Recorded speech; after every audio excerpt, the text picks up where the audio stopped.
Ça fait 15 ans sur Europe 1 qu'il improvise avec une bande de quoi? De chroniqueurs, de compagnons de route, d'artistes, parce que ce sont des artistes et lui l'est tout autant. C'est le patron de la bande On va se gêner, c'est mon invité ce matin dans Les Incontournables. C'est Laurent Ruquier qui publie un ouvrage aux éditions du Cherche Midi. On va se gêner, le plus drôle des 15 ans. Bonjour Laurent. Bonjour Nikos. Alors c'est de l'impro votre émission? Oui, c'est de l'impro. C'est vrai qu'il y a des journalistes qui croient encore qu'on a tout écrit. Comme les Américains? Oui, c'est vrai que j'ai même lu ça dans l'eBay il n'y a pas si longtemps, où ils étaient persuadés, enfin ils disaient que tout était préparé, tout était écrit. Non, rien n'est écrit, parce que d'abord les copains ne savent pas forcément les sujets que je vais aborder. D'ailleurs souvent ils le prouvent. Oui. mais donc forcément à partir de là, non, tout ce qu'ils disent, la répartie, puis souvent on sort de l'actualité même pour aller sur les petits problèmes ou les aventures de chacun. Non, tout est totalement improvisé. Donc c'est un jeu où chacun doit prouver à l'autre qu'il est encore sur la balle, qu'il peut encore se matcher, qu'il peut C'est une avoir joute. voilà, le bon mot. C'est une tradition française finalement. La joute verbale. La joute verbale. Oui, il y a un petit côté, le film de Patrice Lecomte, ridicule. Ouais. Et ça s'improvise et en même temps ça se construit parce que c'est du travail. L'exercice de la répartie, ça vient d'où? C'est l'expérience, c'est la culture, c'est la scène. Il y a tout. Il y a des tiroirs, évidemment. Il y a des choses parfois qu'on ressort, il ne faut pas mentir. Il y a des choses qu'on ressort parce qu'elles sont dans notre cerveau. Et puis, l'art, c'est de savoir les ressortir, d'ouvrir le tiroir au bon moment. Et puis, il y a des choses qui viennent, qui sont... Souvent, parfois, on me reproche même de me marrer moi-même à des conneries. Mais c'est qu'en fait, parfois, je suis surpris moi-même par des choses qui viennent auxquelles je n'avais pas pensé avant. Et puis, c'est les circonstances qui font que, ou le jeu de mots, ou parce que ce n'est pas que des jeux de mots, la bonne répartie, la vacherie, parce qu'il y a aussi beaucoup de vacherie, va fuser. Et on est parfois les premiers surpris, donc on se marre beaucoup ensemble. La bande, vous l'avez créée d'une manière intuitive ou c'était, tiens, il y a tel personnage qui va jouer ce stéréotype, il y a Christine Bravo qui va faire la mythomane, il y a Jean-Marie Bigard qui va sortir dans l'apparence ses blagues un petit peu salaces, mais derrière avec d'une finesse dont on n'imaginait pas. Comment on crée une bande, Laurent Ruquier? Ça se calcule pas vraiment. Par exemple, Christine, franchement, il m'a fallu un peu de temps avant de m'apercevoir qu'elle était mythomane. Une vingtaine d'années. Je ne l'ai pas engagée pour ça, mais au fil des ans, j'ai vite compris. Puis elle, comme elle a compris que j'avais compris, elle finit par assumer le rôle et le jouer mais à fond. Mais ça, c'est assez neuf dans l'émission. Ça date d'il y a, on va dire, peut-être 1 ou 2 saisons, mais avant, elle ne jouait pas ce rôle-là. Donc c'est ça qui est assez amusant aussi, c'est que les rôles changent et évoluent en fonction des saisons et des années. Tout dépend en fait de la présence des uns ou des autres. C'est assez marrant à vivre. Je crois même pouvoir dire, c'est pas un hasard d'ailleurs, c'est vrai qu'on a eu nos chiffres cette semaine et qu'ils un gros carton. Ils ont été très très bons. 15 ans. Je crois bien que c'est peut-être la saison où je m'amuse le plus. Au bout de 15 ans, il faut quand même le faire.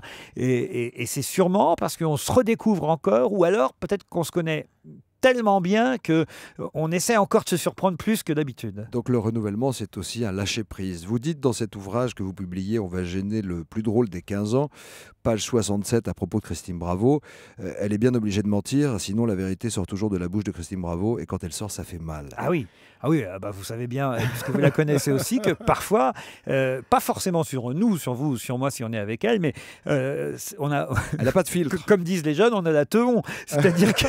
C'est-à-dire qu'on se retrouve à côté d'elle. Moi, j'adore être avec Christine en tête-à-tête, mais dès qu'il y a un tiers, c'est l'enfer. Elle a besoin de faire le spectacle. Parce qu'on se dit, mais qu'est-ce qu'elle va sortir, qu'est-ce qu'elle va dire, et on a envie de se cacher sous la table. Vous auriez pu la produire sur scène, finalement, Christine. Elle aurait pu faire du one-woman show sans problème. Ne lui donnez pas de mauvaises idées. Bonne réponse. Vous dites à propos de Bigard, c'est le Lévi-Strauss avec le slip kangourou de Rabelais. Mais c'est ça, parce que Jean-Marie, on garde souvent cette image du type qui raconte des histoires avec des mots grossiers. Ouais. Je dirais pas vulgaires, mais grossiers en tout cas. Mais c'est pas forcément l'aspect qui m'intéresse le plus chez Jean-Marie. C'est le sensible. C'est le sensible, mais aussi l'art de la logique et du décortiquage d'un sujet pour en faire quelque chose ou d'absurde et surtout de pointer du doigt l'absurde d'une situation. Et pour ça, c'est vraiment le plus fort. À propos de Bénichou, il dit Bénichou, page 130 dans cet ouvrage, dans le Sentier, ils disent « Je vois pas pourquoi ils veulent interdire le mariage goy. S'ils veulent se marier, tant pis. » Non mais Pierre... Mais ça vient d'où? D'où il sort ça, Pierre Bénichou? Pierre Bénichou, je pense qu'il a toujours fait ça, avant même de faire cette émission. Sauf que moi, je ne le connaissais pas. Je l'ai rencontré par hasard en boîte chez Castel il y a quelques années. Puis, c'est pas moi qui ai eu l'idée de l'engager dans un premier temps. Je dois rendre hommage à Laurence Boccolini, puisque c'est elle qui l'a engagé sur France Inter quand moi j'ai quitté il y a 15 ans la station de la Maison Ronde.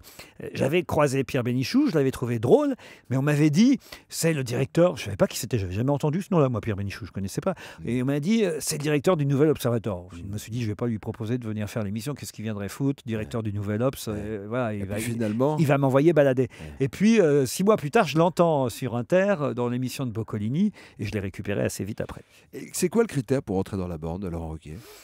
Faut me surprendre, faut m'amuser, faut être grande gueule, faut dire ce qu'on pense. Il faut aussi être bon camarade et ne pas être susceptible, parce que Dieu sait qu'on s'en prend quand même dans l'émission. Tout le monde est logé à la même enseigne. Ça forge le caractère, tout le monde est logé à la même enseigne. Et Jean-Marie Bigard me disait aussi, c'est une sorte de thérapie de groupe aussi. C'est-à-dire que ça est content de ressortir après. Ouais, et puis en même temps aussi, ça vous apprend à vous améliorer, à accepter que les autres vous disent des choses que avant peut-être vous n'auriez jamais accepté. C'est un vrai travail. Page 141, à l'époque de la Grèce antique, tous les sportifs étaient nus et Stevie répond, je me suis trompé de siècle. Oui. On peut rire de tout. Oui, moi je crois qu'on peut rire de tout, tout dépend qui dit quoi. Desproges, Philippe Gueluc a fait un très bon livre là-dessus. Desproges disait on peut rire de tout, mais ça dépend avec qui. Moi, je ne dis pas ça dépend avec qui. Ça dépend qui fait la blague. Ça dépend qui vous fait rire. Si vous mettez une blague dans la bouche de Pierre Bénichou et dans la bouche de Dieudonné, si c'est la même blague, on ne va pas rire pareil. Ça peut faire un scandale aussi. Oui, et puis surtout, voilà, si la personne prend... Toute la question est de savoir si la personne blague au premier, au deuxième ou au troisième degré. Et ça, pour le savoir, il faut connaître la personne. Donc c'est très compliqué. C'est un vaste débat, mais moi je pense que si on connaît bien la personne qui blague, à partir de là, elle peut tout se permettre parce qu'on sait de qui ça vient. Il faut être autorisé en fait. Voilà. Il faut être autorisé. Il faut que ce soit son métier, soit on va dire son archétype radiophonique. Tiens, il y a Claude Sarraute qui dit, il paraît qu'il va y avoir des métros sans chauffeur, et Michel Alac répond, moi j'attends surtout le métro sans roumain. Oui, ça c'était bien avant l'affaire Leonarda. Oui. Je suis pas sûr qu'aujourd'hui elle ferait rire autant cette blague. Alors donc il y a une histoire timing aussi. En tout cas, il ne faut pas que Natacha Polony la répète. Oui, enfin voilà, il y a aussi ceux qui peuvent tweeter à un homme politique, une personnalité, un journaliste, et puis tout de suite ça prend une affaire d'État, ça devient une affaire d'État. Alors que l'humoriste, il peut le faire. Aujourd'hui, il y a ça aussi. C'est vrai que les réseaux sociaux vont répercuter une blague et d'un seul coup, elle n'aura plus. C'est le contexte qui joue. Dans notre émission, on peut pratiquement tout se permettre. On a une chance aussi, c'est qu'on est puisqu'on parlait du groupe de la bande, on est très, très divers dans nos tendances humoristiques, sexuelles, hommes, femmes, sociales, politiques, religion, on a juifs, musulmans, catholiques. C'est un microcosme en fait de la société française. Voilà, alors à partir de là, puisqu'on est tous là, on peut plaisanter sur tout. C'est ça l'avantage. Vous avez toujours fonctionné en bande ? Non, parce qu'il y a parfois des moments de ma journée et de mon travail qui sont des moments plus solitaires. D'abord, quand je prépare l'émission, je suis quasi seul. Je choisis mes questions tout seul, je prépare mon émission tout seul. Quand j'écris une pièce de théâtre, je suis seul. Quand j'ai fait du one-man show pendant quand même de longues années, j'étais aussi solo en scène. Sur scène, vous êtes seul. Voilà, mais j'ai besoin des deux. Pareil d'ailleurs dans la vie, j'aime bien être seul chez moi, tranquille, ou en week-end à la campagne, tout seul, avec mon chien, la télé, un match de foot, ça me va très bien. Mais j'aime aussi être à table avec une bande et me marrer. J'ai besoin des deux. À quel moment vous avez su, Laurent Ruquier, à quel moment vous avez palpé l'auditoire français, le public français? À quel moment vous avez cru, parce que je ne sais pas si on l'a vraiment, que ça le faisait marrer, ça c'était drôle. Comment on est dans l'air du temps, dans le lien avec les gens? C'est compliqué. Il faut d'abord que les gens apprennent à vous connaître, je pense, parce que voilà, on en revient. Il faut du temps alors. On en revient à ce que je disais tout à l'heure. Peut-on rire de tout? Ça dépend de qui. Aujourd'hui, hélas, on ne prête qu'aux riches. C'est vrai que je pourrais faire rire plus facilement avec quelque chose de moins drôle que ce que je disais peut-être il y a 25 ans. Vous avez bossé pour ça. J'en suis absolument conscient. Oui, oui. C'est le problème. Vous mettez un jeu de mots de Raymond DeVos, à l'époque de Raymond DeVos pour les plus jeunes. Il faut expliquer qu'il faisait beaucoup de jeux de mots dans ses sketchs. Vous preniez un jeu de mots de Raymond DeVos, vous le mettiez dans la bouche de quelqu'un d'autre, on trouvait ça nul. C'était Raymond DeVos, on trouvait ça génial. C'est vrai pour moi, c'est vrai pour plein d'autres, c'est vrai pour un jeune imitateur qui va faire une blague ou une imitation. On dit ça va être Nicolas Canteloup, Laurent Gérard ou un autre. Ça va être... On prête qu'aux riches. Il faut que les gens aient confiance en vous déjà. Et ça a pris un peu de temps quand même. Et la langue de bois, vous ne connaissez pas. On a l'impression que vous affirmez ce que vous pensez. C'est le cas? En tout cas, j'essaie d'être le plus honnête et spontané possible. Dans ce métier, on ment toujours un peu. Si on n'était pas menteur, si on n'était pas menteur, on serait pas animateur. On serait ailleurs. mais j'essaie d'être le moins hypocrite et moins démagogue possible. Donc ne pas être dupe et en même temps trouver du plaisir et se renouveler pour durer. Ah oui, pour durer, en tout cas, il faut effectivement prendre toujours du plaisir, essayer de ne pas être fonctionnaire de son métier, de son travail.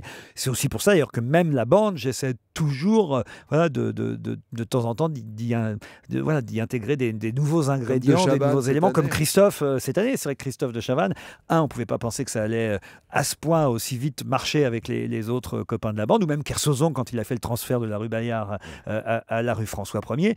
Puis au fond, à chaque fois, ça stimule les autres, c'est une émulation, quoi. Donc au contraire, du 109, c'est vraiment très bon. Vous pouvez vous énerver quand on marche sur vos plates-bandes, ou vous considérez qu'il y a des règles qu'on ne dit pas avant, qu'il y a une sorte d'équilibre éthique entre les membres de la bande, parce que c'est vous la star et en même temps ce sont aussi les autres les stars. Vous mettez les autres en avant tout en étant le capitaine du bateau. Ah bah, je suis le chef de la bande, donc bien sûr je peux m'énerver, le mot est fort, mais en tout cas jouer les mecs énervés, oui.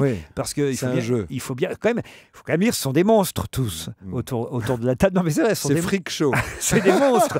Donc il faut quand même, entre Pierre Bénichou, Christine Bravo, Jean-Marie Bigard ou même Stevie dans son genre, sont des monstres.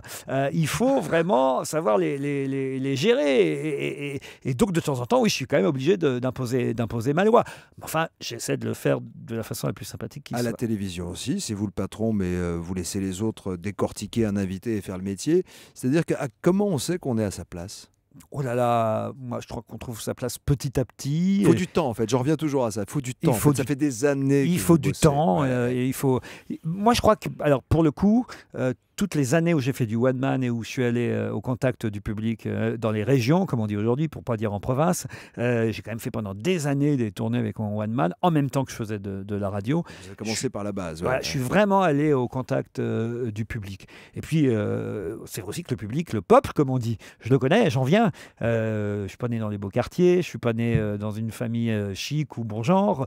Donc, je crois avoir plutôt, pardon, je sais que ceux qui ne m'aiment pas vont dire « Ah, mais pour qui il se prend ?» Mais je crois avoir plutôt le goût du public et j'essaie de garder le contact avec la réalité. Et vous continuez à vivre aussi votre passion, qui est celle du théâtre. Vous venez de finir une pièce de théâtre ? Oui, qui sera jouée par Michel Bernier et Frédéric Diffenthal en janvier. Vous trouvez le temps ? Quand, où, comment ça se passe ? Cette pièce-là, je l'ai écrite, ça s'appelle « Je préfère qu'on reste amis ». Déjà le titre, il fait marrer. C'est pas mal. Je préfère qu'on reste amis. J'ai écrit ça, non pas l'été dernier, mais l'été d'avant. Voilà. Il y a maintenant 1 an et demi. Et c'est une pièce que j'ai écrite vraiment pour Michel Bernier, qui fait partie de l'équipe d'ailleurs aussi. Elle voulait revenir au théâtre, elle voulait une comédie romantique avec un partenaire. Ils sont 2 sur scène. Et voilà, j'ai écrit ça en juillet-août, il y a 1 an et demi. Et en plus, j'ai la chance que Michel m'ait tout de suite dit oui en 48 heures quand elle a lu la pièce. Laurent Ruquier, Puissance Tranquille, homme de télévision, homme de radio, homme de théâtre, producteur. Comment vous gérez tout ça, franchement ? Il faut être bien organisé. Parfois, je me pose la question moi-même, mais c'est vrai aussi que j'ai la chance d'avoir des émissions aujourd'hui qui sont là depuis un moment. 15 ans ici pour On va se gêner à Europe, la 8e saison pour On n'est pas couché. Donc, il y a un moment donné, quand même, il y a des mécaniques et des habitudes, il ne faut pas trop tomber dans les habitudes, mais quand même, qui font que vous gagnez forcément du temps.